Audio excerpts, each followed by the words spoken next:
Hey, I'm Savannah Marshall, community musician, drummer in the party bands, and owner of Fresh Beats.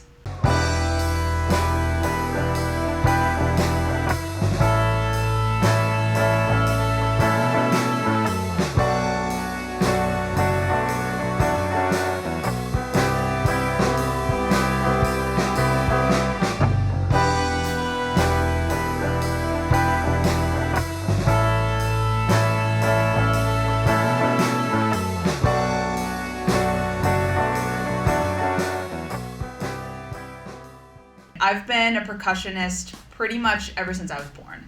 One of those pots and pans kids, did drums in middle school, percussion in high school, all the extra bands I could do, jazz band, percussion ensemble. Went to Methuen High School, shout out to Methuen High School. We had a program called Dirty Hands Inc. there.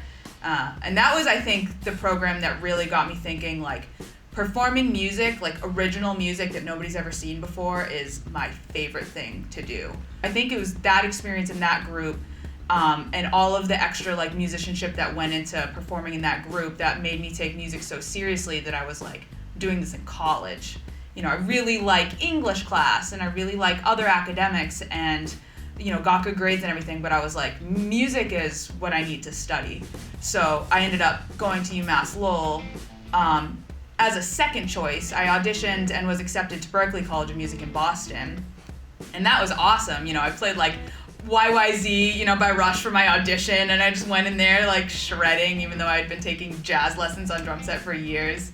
But, you know, I was like, I'm gonna do something authentic. So I played YYZ by Rush, and that was enough to get into Berklee. But then my mom and I sat down in the financial aid office, and it was a tearful sit, you know, as we just found out the reality of like what it was gonna cost to go to Berklee. So went to UMass Lowell, rocked it, ended up staying for graduate school, still in music, but now in community music.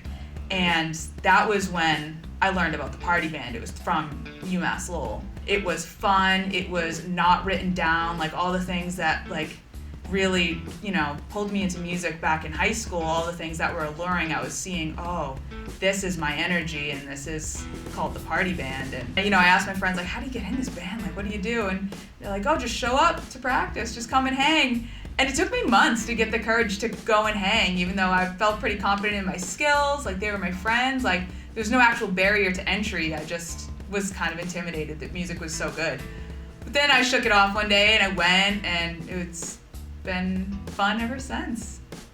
When we're performing our music, we want the audience to feel whatever they want to feel.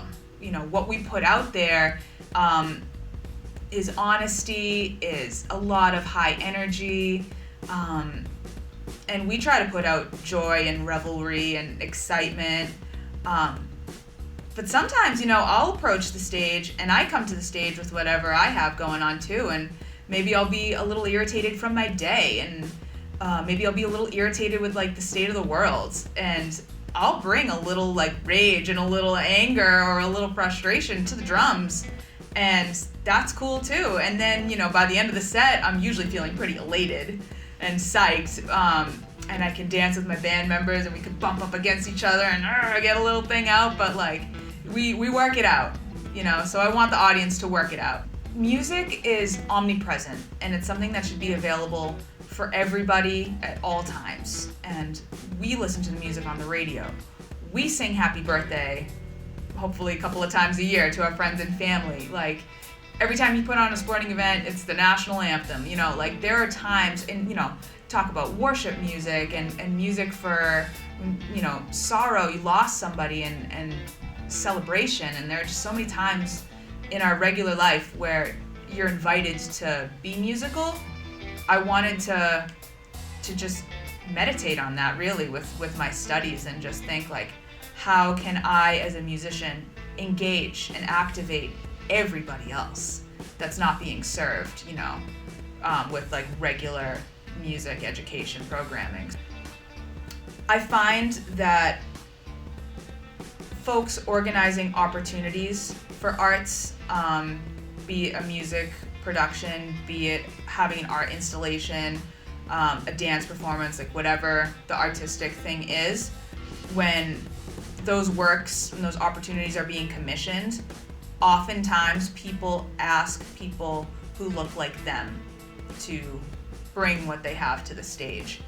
And so if the majority of the population looks like one thing, then you're going to perpetuate the majority, in their art and their music and whatever that is. So it just excludes the minority. And that's not the case all of the time.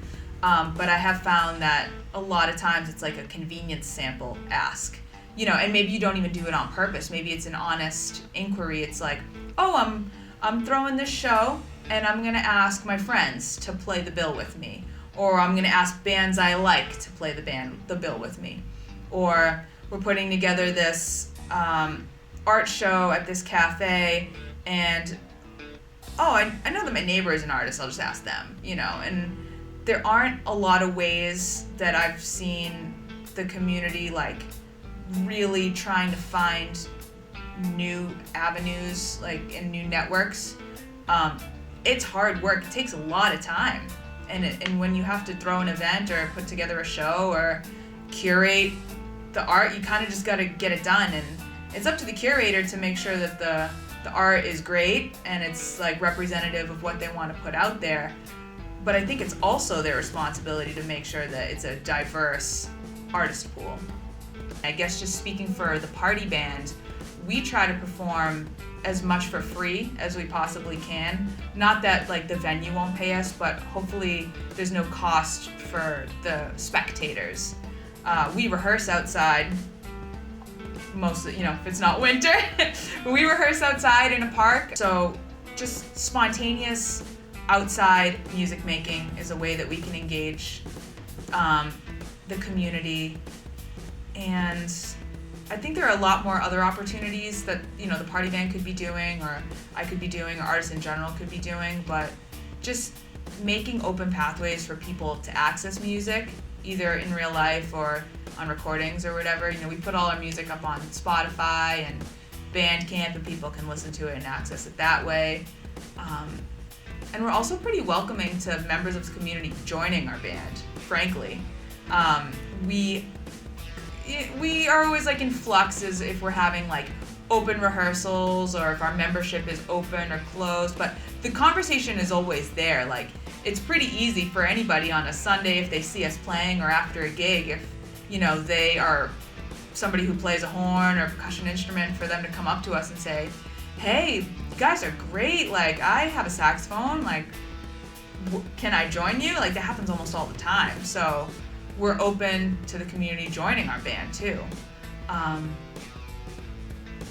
So in the amount of time that I've lived in Lowell, like at least 10 plus years, I've seen so many venues be like very popular, and people are going out and seeing music every week, and it's like super healthy. And then I've seen our favorite music venues close, and then a pandemic, but everybody's hungry and everybody's ready, and new little places are opening up, and you just got to be hip to it. And if you're not hip, just wait 6 months and then you'll know, and it's fine. So opportunities are there. If they're not there, they will come.